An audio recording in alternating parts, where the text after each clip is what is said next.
This conference will now be recorded.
Dave, I believe you're muted.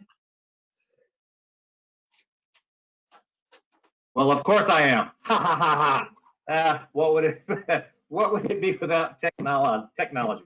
So again, welcome to the Virtual Tools Cafe.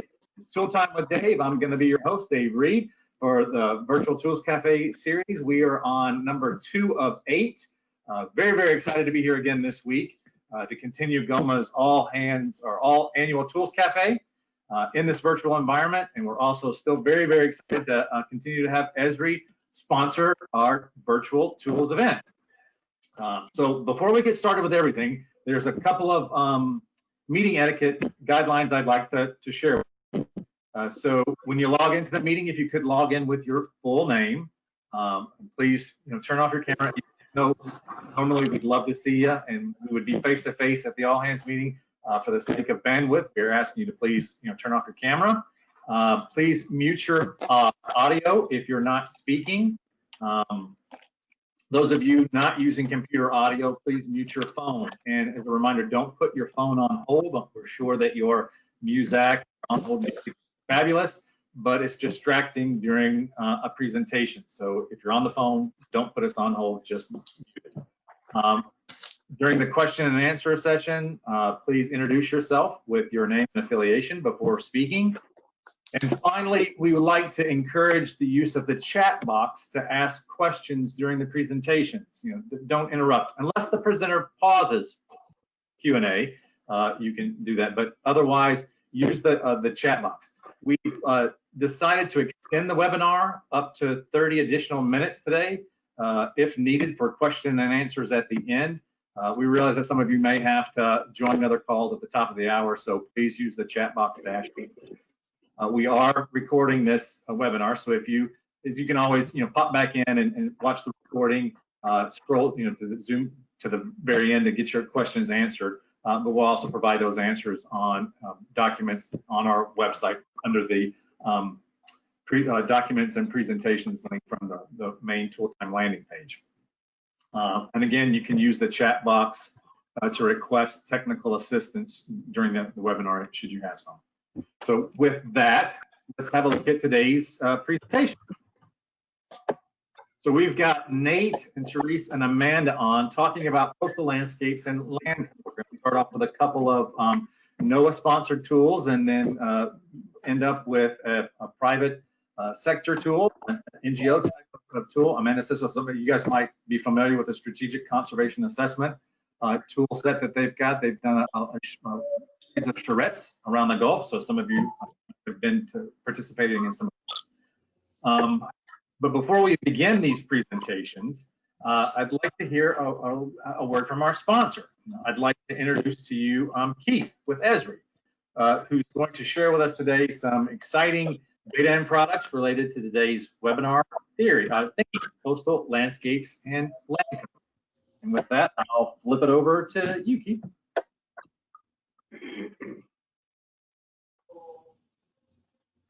Thanks, Dave. I appreciate it. And thanks, everyone, for being here for this webinar series today.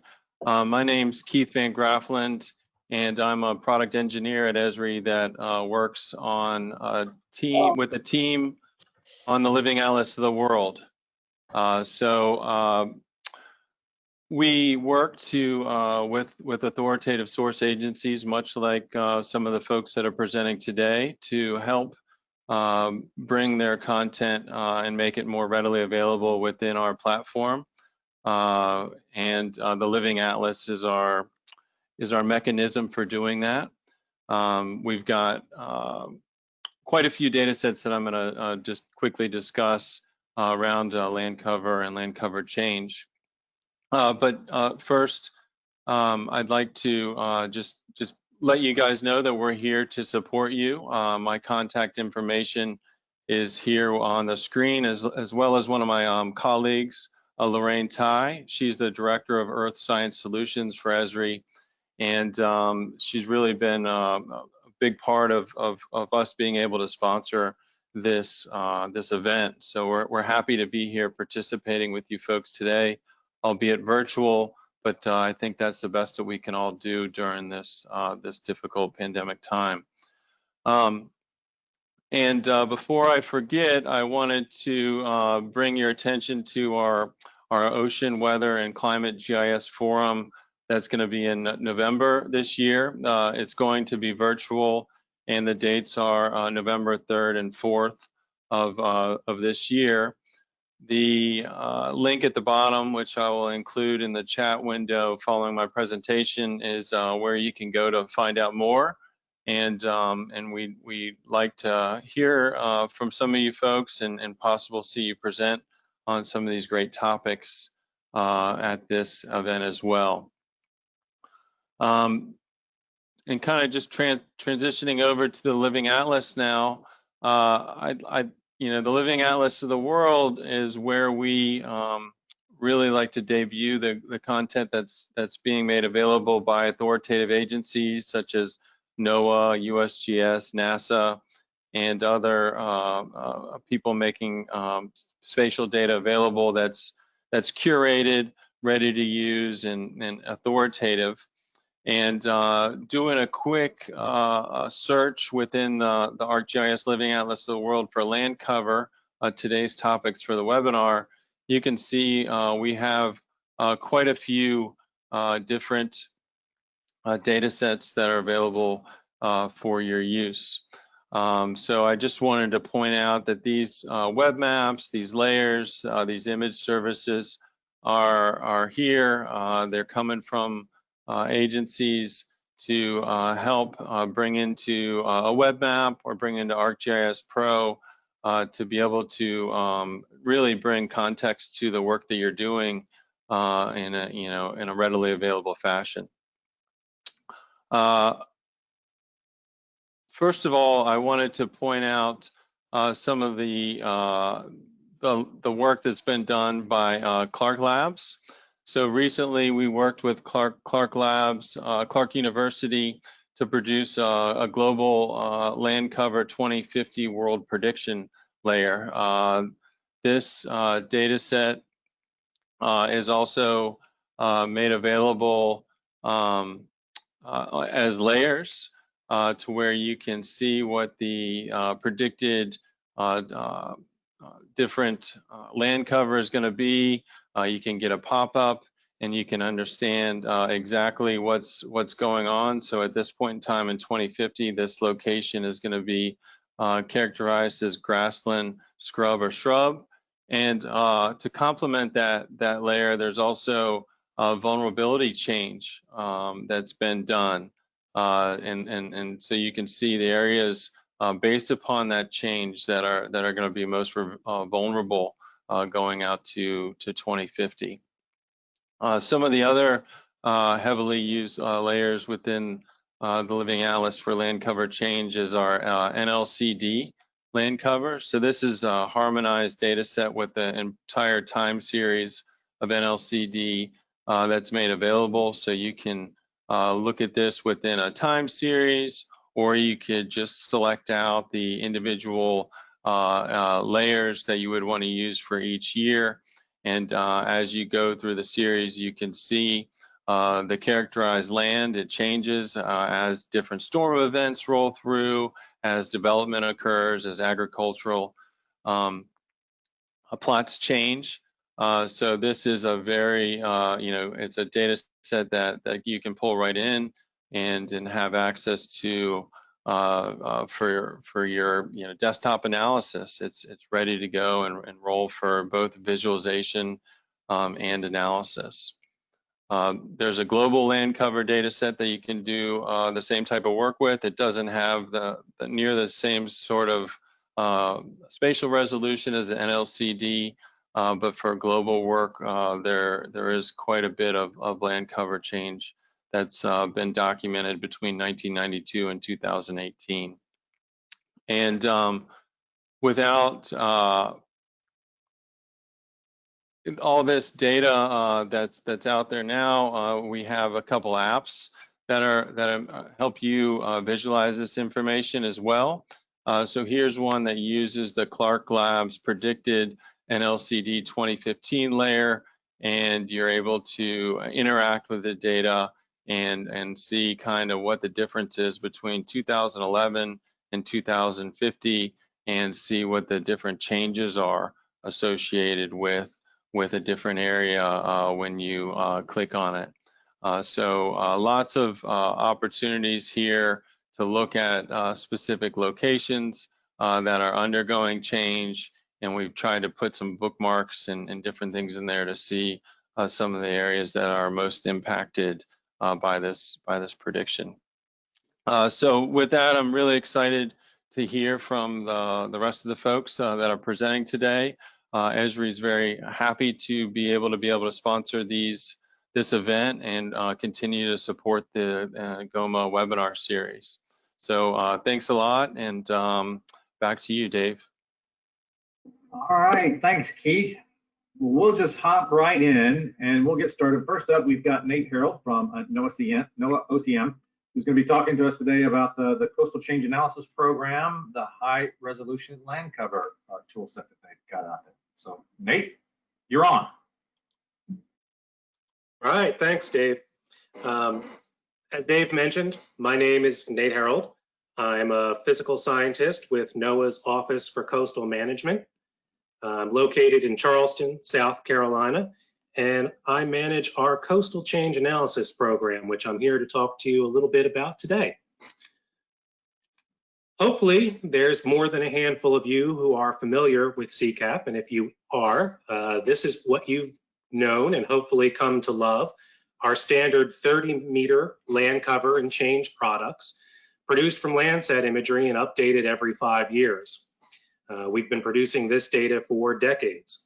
And while we are primarily focused in coastal areas of the US, we also work very closely with the USGS in production of that National Land Cover Data Set, or the NLCD, that we were just looking at a few minutes ago, including NOAA's role in mapping some of the Pacific and Caribbean islands, and coordinating with the USGS in their role in mapping of Alaska.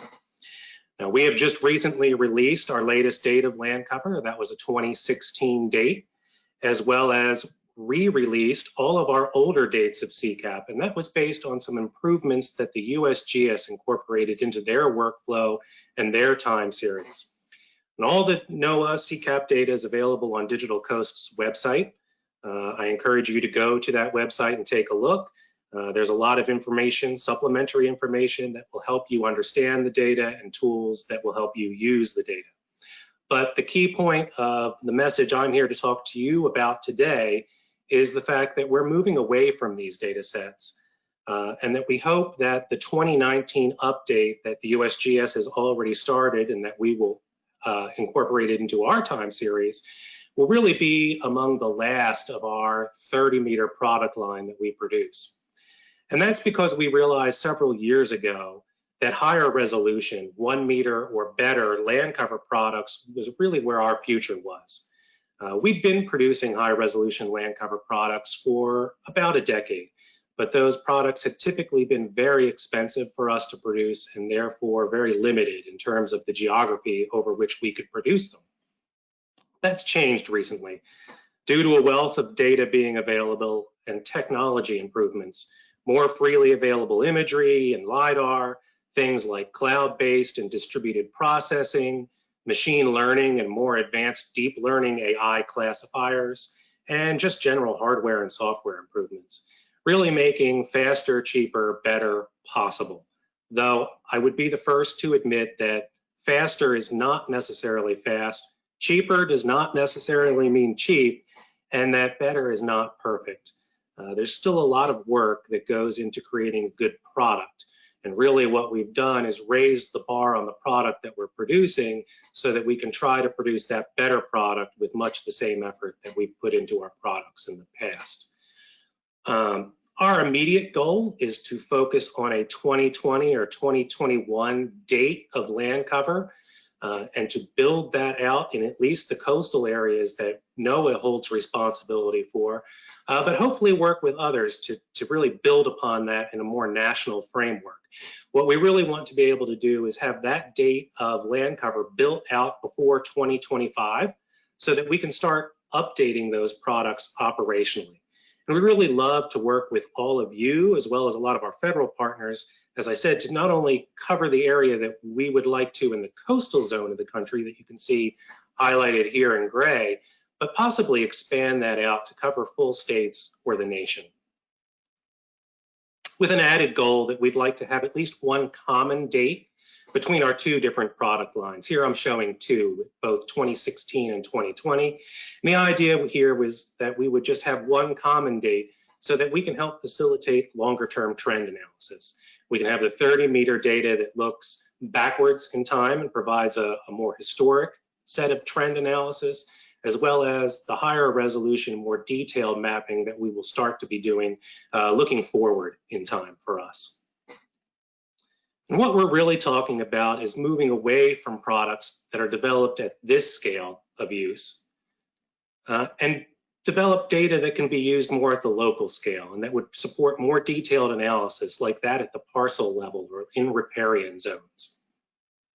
And that's something that our 30-meter data now really can't do. It's really meant to be used at a county scale or larger. Anything down below that level, you're really just kind of getting a screening level analysis. Data that could be used to support better hydrodynamic modeling, flood risk assessment, stormwater management, or urban forestry, or that could be used to help calculate open space preservation credits as part of FEMA's community rating system. And there could be even more applications that you might start to support with even more detailed impervious data, which I'll mention a little bit later on in this presentation. Knowing where buildings, driveways, and sidewalks are located, for instance, can help you better inform tax assessment, property access issues, and walkability analysis. It's really what a difference this detail can make, not just in the detail itself or in the accuracy of the products, but in the types of applications that this data can support. And data that could be used for more detailed green infrastructure analysis or better conservation and restoration site planning, or that could be used for habitat assessment and carbon accounting. Here's an example of a salt marsh area where we've developed those high resolution products for Massachusetts. You can see those on the right compared with some of our standard 30-meter products on the left. You can see just how much more detail that higher resolution data has related to the tidal creek network, as well as the pans and pools that form on that marsh surface. And though I won't talk about it a lot today, I will also note that NOAA has also been producing more detailed wetland products, products where we break down coastal into about a dozen different detailed categories, explicitly mapping features such as those pans and pools I just mentioned, high marsh versus low marsh, and even species level distinctions. We've done this both in Rhode Island and New Hampshire. New Hampshire, in fact, is currently using that data to drive their comprehensive marsh management planning for the state. Now, over the last several years, NOAA's let out a pretty large number of pilot projects. We've done this to put a proof of concept into place for at least each region. And we've done this with a number of different companies that you can see listed here. We've also been doing our own research and coordinating with groups and agencies that have been working in this arena, people like the EPA, the Forest Service, the Chesapeake Conservancy, and the University of Vermont. And the one thing that we've found is that while producing this scale of data has certainly gotten easier, it isn't necessarily as easy as clicking a button. People are doing that, but those products tend to still have issues. And really what the tools that we've come up with to date have done is allowed us to get 80% of the way through the process of that data production faster and cheaper. But there's still some work that needs to be done. You know, there's an old saying, fast, cheap, and good, pick two. Up until recently, the impervious mapping has probably been the most complex and difficult or time or resource consuming part of that mapping that we have done. And I'll get back to that a little bit later. Before I get too far away from some of this earlier work that we've done, I do want to mention that we were able to produce quite a lot of automated outputs where we took a machine learning classifier and applied that to NAEP imagery, the National Agricultural Imagery Program, the 1 meter imagery data that was collected in 2015 or 2016. And you can see all the areas where we've done some of this classification highlighted in the gray color here around the outside of the country, plus a few areas in the Chesapeake. And what we did was develop some automated outputs that took those 1 meter mapping products where we were not able to complete at a 1 meter level because we didn't have the resources to do that refinement to make them good enough for distribution at that 1 meter scale. But we were able to take them and create some 10 meter land cover and 30 meter percent impervious and canopy products. These are automated products produced from a resampling of that machine learning based classification that we produced at the 1 meter resolution, and then combined with some of the national wetland inventory data. And the idea here is that we could come up with a 15 category product that takes the strengths of what we were able to produce at that 1 meter resolution and avoid some of the shortcomings of those products because so many pixels went into that 10 meter scale. And then combine it with the national wetlands inventory to bring in some of the wetlands data, but also at the same time update those categories to some degree. And so here's just an example of what that 10 meter land cover product looks like. You can see it on the right-hand side of your screen. This is for an area in Myrtle Beach, South Carolina, the northern part of our state, compared with some of our standard 30 meter data on the left-hand side. And there's quite a bit of added detail there in those products. And what we're really hoping is that even though these are beta products, that they'll be useful to some folks who find the 30 meter data to not quite fit their need right now. In addition to that, we hope that these products will be a bit of a gateway land cover, something that will get people interested in more detailed mapping and potentially encourage them to come and talk to us about what it might take to develop some of the 1 meter products that we'd like to develop everywhere. Here's what that 30 meter percent impervious product looks like. Again, the product we derived is on the right-hand side of your screen, and we can compare that to the same area where that percent impervious product from the USGS, the National Land Cover Database product, exists. And really what you're seeing here is that there's more detail produced both in some of the rural areas as well as in some of the urban centers. And that's what I'd encourage you to kind of look at and compare between these two products. Really what you're seeing is that these products, because they're produced from a higher resolution of imagery, are better able to pick up some of the lower densities of development that occur in those rural areas, as well as better differentiate what's occurring inside of those highly developed areas where you've got a mix of streets and houses with yards and trees in between them. Now, that's a very hard distinction to make for 30 meter imagery data sets and those 30 meter products because so many of those pixels are a mixture of both of those things. Now, I mentioned when we were starting to talk about some of the high-res work that we've been doing over the last several years, that Impervious has been kind of the bane of our existence for a little bit of time. And what I'm talking about is what you see here on the left-hand side of your screen. This is a product that we produced in an area around New Orleans, utilizing 2015 1-meter imagery, machine learning approach, and GeoBia, or geographic object-based image analysis, or image objects. And while the data sets that we were able to produce were very good in terms of accuracy based on a standard accuracy assessment, they really didn't have the detail that one might expect. Houses were not necessarily square or as well defined as we would like. Road edges were not always straight. Tree canopy that overhung a road or shadows tend to cause us a lot of issue. And while this was good enough for some use at the 10 or 30 meter scale, really wasn't what we saw as being good enough for that 1 meter. The product that you see here on the right-hand side was developed more recently based off of some automated outputs by one of our contractors, Ecopia. This is a 1 meter raster product that was produced using a more proprietary ensemble of neural nets, so a more advanced deep learning AI. And the improvement that you can see here is pretty substantial. And the fact that it does so much better really saves NOAA a lot of time in terms of avoided cleanup and refinement costs that we're avoiding. Here's an example of what some of their products look like a little bit more zoomed in. This is for actually an area in North Carolina. You can see they've got a couple of different categories of impervious highlighted, both buildings and a general roads and paved surfaces in this case. And we can compare that to what the imagery looks like for the area. And they also have the ability to map a wider variety of impervious related land cover types for an added cost, but you can see several of those listed here. And you can start to think about what some of the additional applications that these added categories might provide you.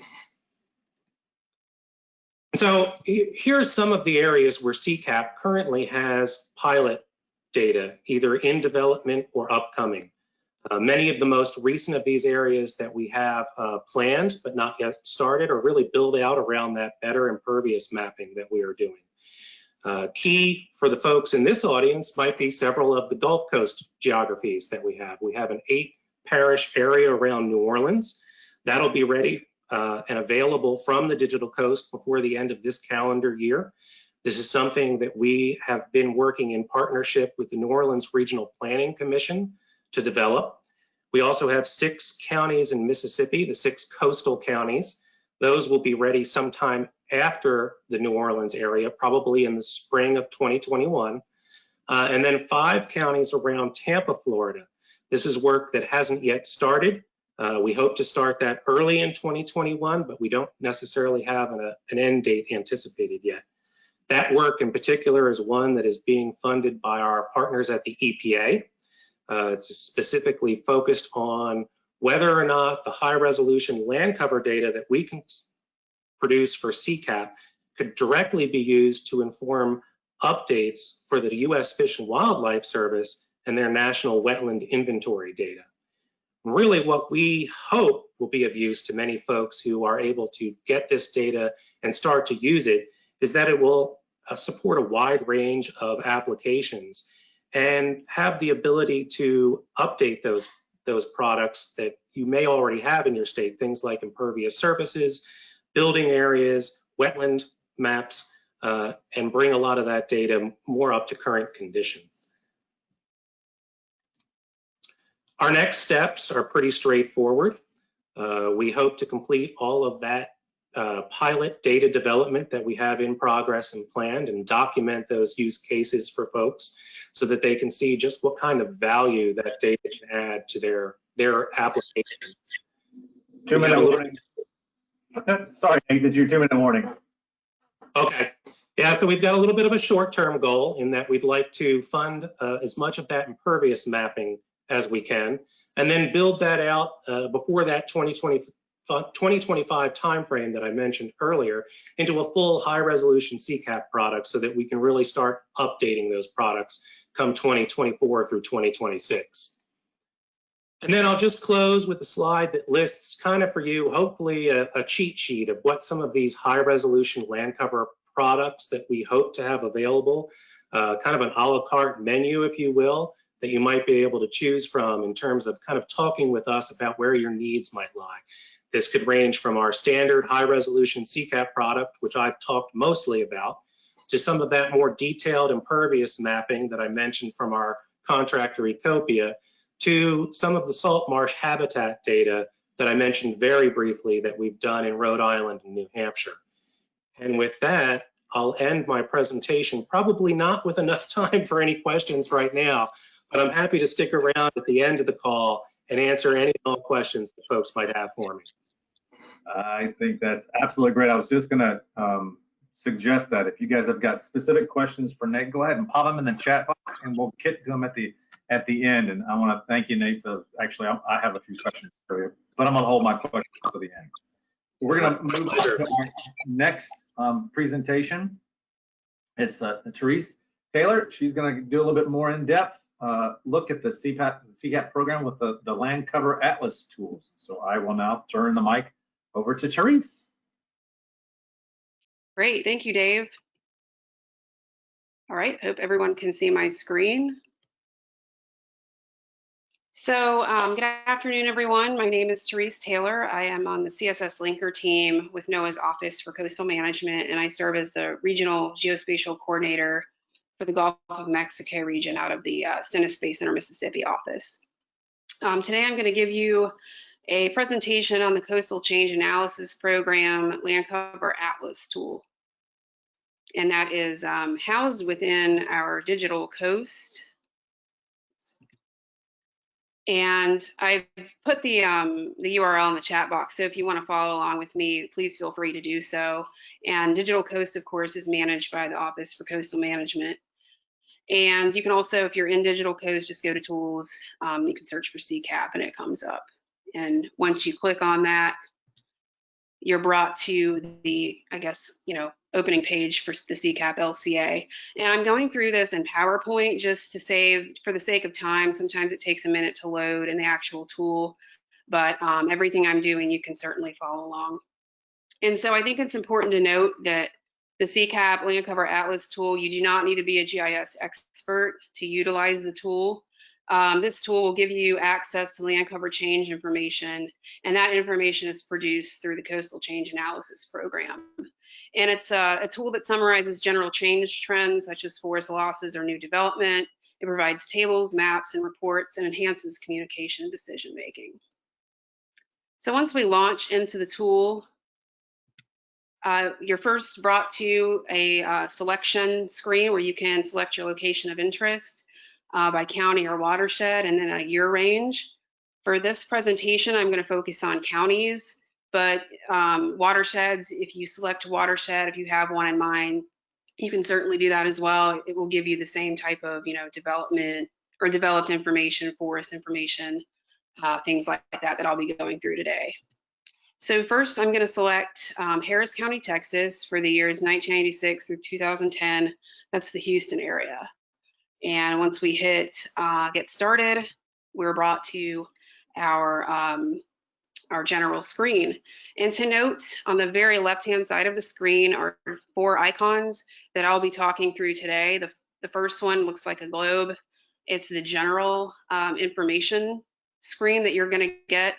On the right-hand side is Harris County, Texas. Lots of red there that you can see. That denotes those areas that have changed between the years 1996 and through 2010. And we can see in that pie chart that 14.39% is the percent area that has changed in that year, in those years. So before I discuss that graph, if you go up to the kind of the top right there, that looks like a little legend icon. If you click on that, you can get some more information about what you're looking at on the right, and just gives you some more information about land cover, how it's relevant, and then how are CCAP change maps produced. So some helpful information there. Xing out of that, we'll go back to our graph under the General tab. And this just shows you distribution of land cover by type. So on the y-axis, you see your land cover classes. They're abbreviated, but if you hover over the bars with your cursor, you can see what the abbreviation stands for. For instance, AGR is agriculture, and you're going to get values in square miles for that particular land cover class in 1996 and 2010, and you can compare those values. The graph below that is just a distribution of change by land cover graph. It's either losses or gains. Pretty self-explanatory. Just seeing, you know, those land cover classes, whether they're gains or losses between those years that we have selected in square miles. And then below that, there's just another table of some more statistics there for land cover area and change distribution. Okay, so we're going to go to the second icon there on the very left. It looks like a little factory building. Click on that, and it is the developed information for Harris County. So now we see a lot of green, and that green represents gains in developed area, and there's a little bit of red in there. Those are losses in developed area. So those two, I guess, half circle figures there show you percent area that is developed and percent area that is impervious surface, both of which show an increase between those years, of course. And then if you want to click on the legend again, like I showed you before, you'll get some more information on developed gains and losses. And then, you know, what is impervious surface? Why is impervious surface relevant? Tells you a little bit about how impervious surface is different than development, and gives you some classes that are mapped in the land cover atlas. More classes here. And then how are development gains and losses defined in the land cover atlas? So Xing out of that, we go back to the left side of the screen there, and you'll see percent net increase in developed area as well as impervious surface. So those arrows should be facing up. That's a little glitch in the system that's being worked out, but just wanted to note that they should be facing up. The graph below that shows you distribution of developed change by developed type. It's just showing gains or losses in your land cover classes, which are on that y-axis, and of course that's in square miles. So, you know, high intensity developed, middle intensity, low intensity, and open space developed. And here they all four look like gains. The graph below that shows you distribution of areas lost to development by land cover. So on the y-axis, we have land cover classes. Again, if you need to know what they are, just hover your cursor over the bar and it will tell you what the abbreviation is. But it's just showing you in square miles the areas lost to development in that particular land cover class. Okay, so I'll direct your attention to the very top of the screen. It looks like a little pin drop locator or location indicator icon. If you click on that, you can change your location instead of going all the way back out to that blue screen at the very beginning. And I'm going to jump over to Florida for the next icon, which looks like a leaf. That's forest. You're going to get some forest information. So I'm going to go over to Gulf County, Florida. So click on that. And Gulf County is located between Panama City and Apalachicola. Again, we see some green and reds in that image on the right, and greens represent forest gains, red represents forest losses. And so the half circle figure there shows you percent area that is forested, and looks like there's a bit of a decrease between the years 1996 and 2010. And I do want to mention that what we mean by forest is trees and forest land cover, not land use. And those changes could be changes in the status of a forest, like maybe for management reasons, and the cuts can show up because they're a loss of trees, even though the particular area's use is actually forest. And it can go from, you know, forest to like shrub, grassland, but then back to forest. And CCAP really doesn't have a way to tell those types of changes apart from actual forest loss. So I just want to mention that real quick. Again, we can go into our legend icon, get some more information about forests. Click on that legend icon, and you can see the forest classes that are mapped in the LCA, as well as, you know, how are those forest gains and losses defined in the LCA. guess I'll go back a couple. So yeah, we see our percentage should be a net decrease in forested area, upland forested area, as well as forested wetland area. Those arrows should be facing down. Again, this is the glitch.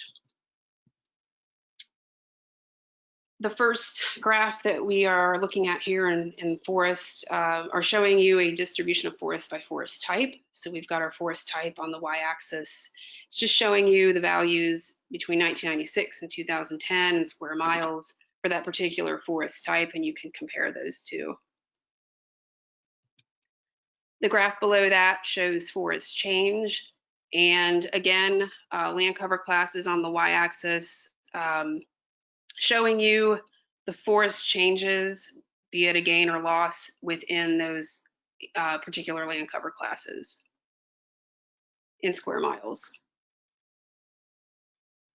Okay, so again, I'm going to go back up to the very top and I'm going to change my location. So I go back up to that little location indicator icon, and I'm going to select Louisiana to talk about the fourth icon here. It looks like a raindrop on the very left. That's wetlands.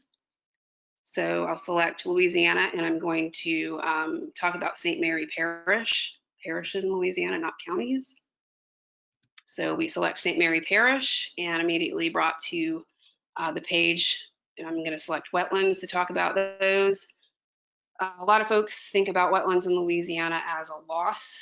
A lot of things happening in Louisiana that would you know, losses for wetlands, marshes, things like that. But St. Mary Parish is actually experiencing an increase in wetlands. So between 1996 and 2010, you can see that on the half circle there. Again, on the right, those greens indicate wetland gains. The red indicates wetland losses.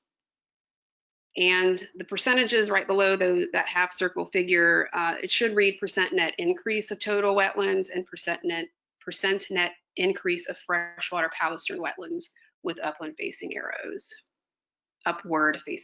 sorry. If we click on the legend icon, once again, we can get some more information on wetlands. You know, how are they relevant? Here's some classes that are mapped in the land cover atlas for wetlands. And again, like before, how are wetland gains and losses defined in the LCA? Just those percentages again. So the first graph is showing you distribution of wetland change by wetland type, be it a loss or a gain in square miles. The wetland class categories are on the y-axis. So just showing you within those wetland classes, you know, how many square miles are gains or losses. And then the graph below that is showing you distribution of wetland losses by land cover. So the blue is change to develop. And on the y-axis, you have land cover classes. And so I do want to mention that, so like WTR is open water. It doesn't necessarily, develop doesn't mean that, you know, they're being destroyed by people building stuff or roads or things like that. Open water has been converted to unconsolidated shore. So it might be just moving to a different land cover class.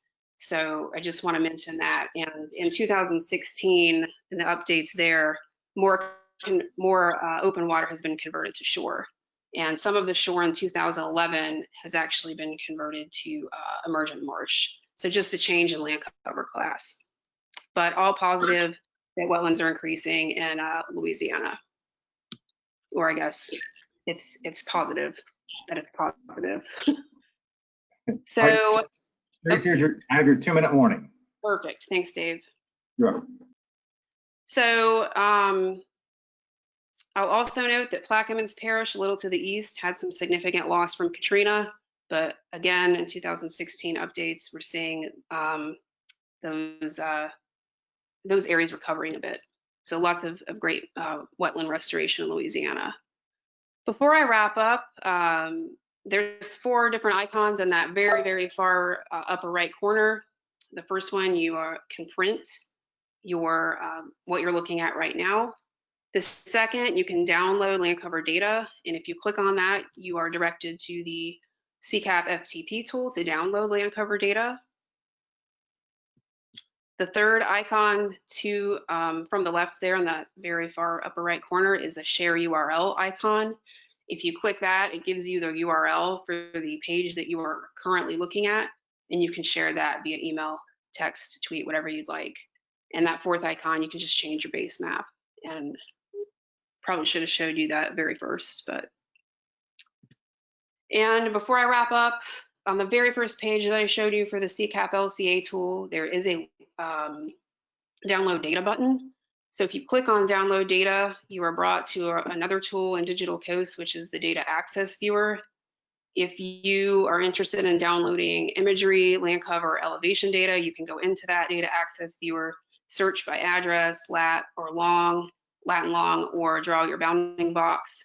And once you do that, on the very right side of the screen will pop up whatever links for data are available for that particular location. So it's a useful tool in case you're interested in downloading data. So pending any questions, that concludes my presentation. So thank you. All right, thank you very much, Therese. And I think we will save your questions to the end. So again, I think some of you have already typed in some questions, but if you've got other questions for Therese, please put them in the chat box. We'll get back with them after this next presentation. So our last tool presentation for today is going to be by Amanda Sesser. She's with 21 Sustainability LLC. She's been working in conjunction with Mississippi State University. She's going to talk to us today about the strategic conservation assessment of the Gulf Coast landscapes, their geospatial tool suite. So Amanda, it's all yours. Great, thanks, Dave. Can you hear me okay? Oh yes, loud and clear. Excellent. All right, we'll go ahead and get started here as soon as my slides go into presentation mode. There they go. Okay, yeah, great. As Dave mentioned, I'm presenting today on the Strategic Conservation Assessment Project. Just want to minimize my GoToMeeting thing. It's like, oops, it's right in the middle of the slides. There we go. Perfect. Right, so the whole premise behind this project is that, you know, so often land conservation in the Gulf, but not just the Gulf, it's everywhere, global, I would even argue, is that a lot of times where land gets conserved is largely opportunistic. So it's, you know, where there's willing sellers or where there's available property. And although that's great to take advantage of opportunities, if we really are thinking long-term about resilient and sustainable systems, we want to be very strategic about what land gets into conservation status and where that should be. So the tool suite that the team from Mississippi State University in partnership with the U.S. Fish and Wildlife Service, funded by the Restore Council, has put together the 3 tools in a tool suite. We often refer to the Strategic Conservation Assessment as just the SCA project. But we have 3 tools. The first one is the Conservation Planning Inventory tool. This tool has over 300 conservation plans, existing conservation plans from agencies and organizations from across the 5 Gulf states. And this tool was built with quite a bit of stakeholder input and reaching out, having virtual charrettes, as Dave mentioned at the very beginning of today's webinar, but also a lot of conversations and webinars and back and forths with the stakeholders to identify and refine what are the shared priorities among the conservation institution in the Gulf. The second tool is the Conservation Prioritization tool. And this tool allows the user to look at a specific area of interest. You can draw it in with your mouse, you draw a polygon, you can import a shapefile, or you can use a watershed, HUC12 watershed level. But you can you upload you input your area of interest, and it will summarize what are the conservation benefits as well as co-benefits for that project. So it's really good for writing proposals and justifying, having that scientific information to justify why your area of interest should be conserved. And it also allows you to evaluate among projects. So if you have multiple areas of interest, but you can only fund one, it can help you identify which ones best meet the priorities of your agency. It's very flexible. It's user priority driven.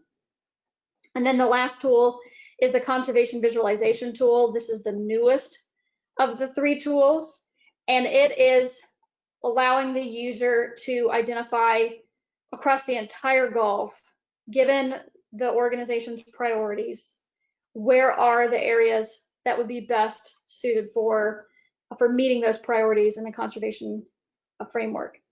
And at every single one of these tools, I just want to mention again that stakeholder input and involvement has been very, very important and central to the creation of these tools. The conservation goals, I'm gonna go pretty quickly through the next few slides so we have time to get into the tools themselves. But I just wanted to mention that the values behind the organization of the tools follow those of the Restore Council. So habitat, water quality and quantity, living marine resources, community resilience, and Gulf economy. When we reached out to all the different stakeholders and had the first round of stakeholder charrettes in all 5 states, we asked all of you, what are your priorities? What are your conservation priorities? And this is what came out of those meetings. This is not in priority order, but it's rather organized to have just to show the commonality among all of the Gulf states. Clearly there's differences, but there's a lot of overlap as well. And then I just wanted to very briefly show you the different data layers that are going into each of those 5 restore goals that I mentioned earlier. There are currently 20 data measures in the tool, all pre-existing data that have been brought together into the tools. And this summer, the production team at Mississippi State is working to include another 10 data measures into the tools. So what I'm going to do is walk you through the tools, and I'm going to do it in context of someone who is interested in writing a land conservation proposal or developing a land conservation proposal. So looking for that scientific and social justification for why your project should be chosen for funding. So someone who is looking to write a proposal might first start with the conservation visualization tool. This is the one that I told you is the newest tool in the toolbox, and it allows the user to look at so the data are clipped to 1 kilometer hexagons across the entire Gulf region, and so it allows you to look at over 700 hexagons at one time. So you really put in what your priorities are, and you say, this is what's important to me and my organization, and it will show you the land that matches your priorities the most closely. So it's a great way to explore where you can establish new projects. The next, the user might say, okay, I'm going to select, because I've been informed from the visualization tool, I'm going to select 3 areas of interest that are potential project sites, and I want to know which one is going to meet my priorities the best. So that's when we'll use the multi-project mode in the conservation prioritization tool, and the tool will then tell us in quantifiable outputs which area of interest best meets our priorities. Then once we have our single area of interest selected, we can run the prioritization tool again, but this time in single project mode, and it will give us a very detailed report out of the number of threatened endangered species, the number of impaired water bodies, number of historical sites or natural heritage areas, etc. It really gives you a very well-rounded picture so that you can say, okay, maybe I'm interested in bird habitat, but it's also really important for water quality. So it's not just important for me, it's important for all these other stakeholders and partners that are in the surrounding areas. And then lastly, we can take a look at the conservation planning inventory tool. This is the third tool that this is the one that I mentioned has over 300 conservation plans in it. It's geospatially searchable. You can search by scale, so you can search by region or by state, county, or parish. You can search by time frame, so in the last 5 years or 10 years. And then you can also search by priorities if you're just looking for water quality plans, or if you're just looking for wildlife habitat plans. You can select those plans only. They will show up on the mapped interface. Once you click on a particular plan, it will take you to a table where you can learn more about that plan and even go straight to the plan itself and download the plan. So this can help you interface with your partners as well. So I'm going to go into a little bit more detail with the conservation prioritization tool. Again, the data are clipped to these 1 square kilometer hexagons across the region. And we have the data measures that are stacked up. Each hexagon is representative of all 20 data measures.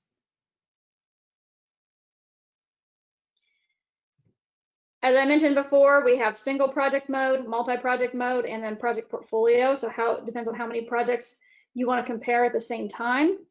You can import a shapefile, you can draw a polygon with your mouse, or select a watershed. In multi-project mode, this is the one where you can compare among projects or areas of interest.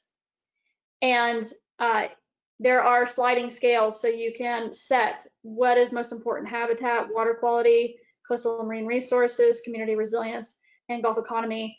Just this has to equal 100 in order for the tool to work. So you're giving the relative importance of these goals. And then it will come out, it'll also ask you to rank among each one of those 20 data measures, what is really the most important to you? And you can say high, medium, or low. So in this case, we said project area doesn't really matter, the size of the project doesn't matter, but connectivity does. So we're going to set connectivity as high. And in this hypothetical example, you can see here in this bar graph that this one watershed in the Florida River is coming out as being higher ranked for the priorities that the user has set compared to the other 2 projects. There's also a piece where we can do multi-criteria decision analysis, which simulates random weights or random priorities, and it allows the user to see, just without their own priorities entered, which area of interest is coming out on top for what goals. So again, here's the 5 restore goals down here on this line plot, and you can see here under community resilience that one of the projects definitely ranks higher than the other ones for community resilience, but then that changes for some of the other measures. Next, we'll move on to the conservation visualization tool. This is the one where you can view across the entire Gulf. You can say, okay, well, what are those opportunities outside of, of my project area or outside of my box that I'm currently thinking in? And it takes the same 20 data measures that were clipped to the hexagon, and rather than clipping them and looking just at those areas of interest, it does on-the-fly analysis on over 700,000 1-kilometer hexagons across all 5 states, the Gulf regions of all 5 states. You still set your priorities just like you did in the prioritization tool. So you can see what lands are best suited to meet your organization's priorities. You can also zoom in to a specific area. Few organizations are working Gulf-wide. So if you're working at a smaller scale, you can still zoom in and see the individual hexagons. Amanda, I'm going to give you your 2-minute warning. Thank you. You're welcome. And the last tool here that I'm going to show is the planning inventory tool, or the CIT. And this was the one that has all the over 300 plans. So once you've decided on your areas of interest, you can go through the plans. Again, it really helps you interface with your partners when you're writing your proposal. You can also justify why this is important, not just to your organization, but to other organizations and stakeholders throughout the Gulf. Just another screenshot of the tool. And with that, I think we have about a minute left for questions. If anybody wants to get a question in before the end of the. Excellent. Well, oh, and I thanks. just want to tell you that there's here's the website right now where you can find our tools, and you're welcome to contact me at this email address. And we do have a monthly newsletter you're welcome to sign up for. Excellent. Thank you, Amanda. And I just want to point out, a lot of the presenters have popped in URLs into the chat box. But if you go back to the GOMA Tools Cafe landing page, the agenda for today's call, as well as all of the calls, have tons of links. In those documents, they're going to be there for the entire series. So if you missed the webinar today, or you watch the video, tell your friends to go watch this video. And the links to multiple resources are contained in those documents, those PDF documents, both for our presenters and all the Tools Cafe, as well as some additional links that Esri's provided to some of their products that they've shared with us as well. So that's awesome. Thank you very much. Big virtual round of applause for all three of our presenters today. Do not take yourself off mute. I'm just kidding. So what we've got now is time here at the end. So we're going to do some Q&A. And I noticed earlier that Nick had posted a question to Nate. I just want to make sure that Nate saw that, and he's got the Rhode Island salt marsh data is responded to, but is that all of your questions, Nick, if you're still on?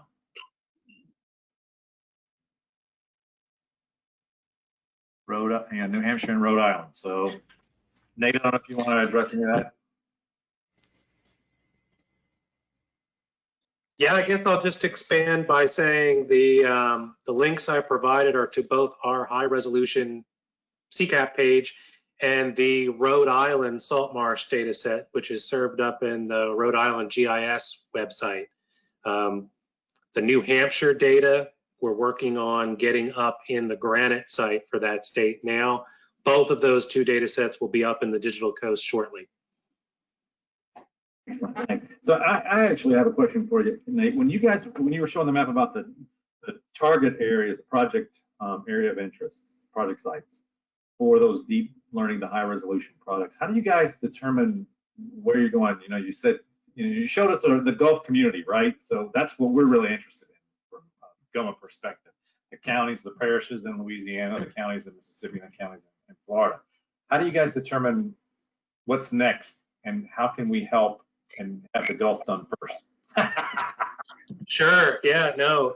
So the short answer is folks who come to us and talk to us about interest, and in particular, where it's required, have some funding to help us share those costs, go to the top of our list. When we know somebody's really interested in one of our data sets, and the only thing that's holding them back is actually having the data set in order to put it to use, that weighs a lot in our decision-making process. We picked the area around New Orleans because the Regional Planning Commission there helped us acquire the imagery that was necessary to make that product happen. So they funded essentially the image acquisition. We funded the data development off of it.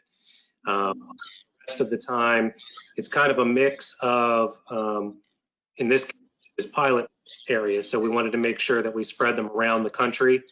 And then in addition to that, it becomes a little bit of a complicated puzzle solving maneuver of what areas make sense and what areas do we have the resources to pay for. But biggest piece of that's hearing from folks that they're interested in that data. Excellent, thanks. All right, so one other question that you had mentioned earlier when you were talking about the technology changes and the AI learning that you guys are employing to process the imagery. So, in the state of Florida, I know, especially for my agency, AI is something we're really wanting to look into to develop, to look at video and all kinds of acoustic and photographic imagery. So the AI learning that you guys are using, how comparable, or are you guys willing to help other state agencies that might be willing to put resources towards developing those AI technologies to help with their state mandates or the data that they've got, in-house that they want to process and analyze? Yeah, I mean, we'd certainly be willing to talk with folks about what we've done and some of the lessons that we've learned and the experiences that we've had. What we've found is that some things are done very well by the AI. Finding faces in pictures and whales in imagery from the ocean tends to be pretty straightforward. The land cover work tends to be a little bit more complicated because there's a lot more going on and a lot more subjectivity to the interpretation of what is each land cover category. But we'd certainly be willing to share some of that, and I think what our experience has been is that some folks see those applications that are the easiest and really don't understand why we can't apply them to these more difficult problems. And we'll probably get there, but there's still work to be done. I think we've come a long way. What we're doing now is producing data that's probably 100-fold better than what we used to produce. And while we're not necessarily doing it with the same level of effort, we're doing it with a pretty low level of effort in comparison. Excellent. So I'm going to kind of pose the same question, maybe get a perspective from our sponsor, Esri, and AI opportunities with some of the software that you guys are developing or might have in-house. Keith, I don't know if you or Lorraine can speak to any of that. We've been doing a lot of work with Microsoft on AI in particular. They've got a lot going on with AI for Earth, and we've been collaborating with them. They're a partner with us on that. AI is, we've all been doing it for years. It's just getting to the point where we're calling algorithms AI now, and they're getting smarter and being able to do some self-learning. So I'd be happy to share some of the work that we're doing around kind of land cover and change detection with you, Dave, and put together some materials that can help inform you what we're working on. Well, I think that would be great, much appreciated. I'd be sure, absolutely would love to share that with this community, for sure.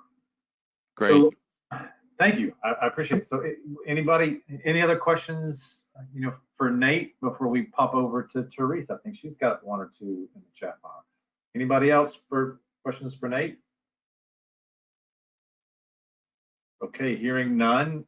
Therese, you've got a question in the chat box talking about asking, does forest include planted pine forested areas on private lands?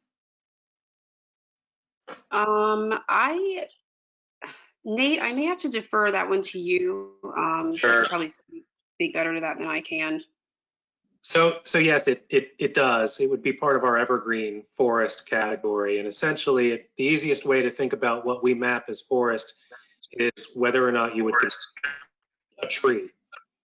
The only caveat, as Therese made in her presentation, is as those areas are cut for harvest or management reasons, then they change into bare grass, shrub, depending on the stage of regrowth. Excellent. Okay, Chad, I'm gonna let you, if you have any follow-on questions, you can unmute and ask. If not, we're good. Thank you. All right, so we'll let, I think finally, anybody else have any other questions for Teresa? Teresa, actually, one other thing I wanted to point out, you know, normally during the all hands is, you know, very informal, and we're talking you know, one-on-one, face-to-face. I think if you're not, yeah, got a lot of feedback. So Chad also made a suggestion, Teresa, some of your maps, the red-green, for that 10%. So that's a suggestion, maybe that you guys can look into. But again, thank you, Chad, for your comments. And then I think we'll go to Amanda. Does anybody have any questions for Amanda and on her strategic conservation assessment geospatial tool suite? You did a great job, Amanda. There's got no questions. Way to go. All right, awesome. All right. So again, last call for questions, guys. Thanks for hanging out a little bit longer. We'll continue this type of format going forward, but I'll pause for a second to see if anyone else has a question. Good. All right. Well, I think with that, again, a reminder for the next cafe will be September 1st, 2 p.m. Central, 3 p.m. Eastern, the same location. Again, go to the GOMA website, webinars, there's a Tool Cafe landing page. It's got all the information for all the upcoming webinars. It's a static, constant link to these things. Put them on your calendar, tell all your friends. You know, we thank you for attending, and if there's no other questions, I think that's it. And you guys have a great rest of the day, and we'll see you on September 1st at 2 p.m. Central. Thank you for your time.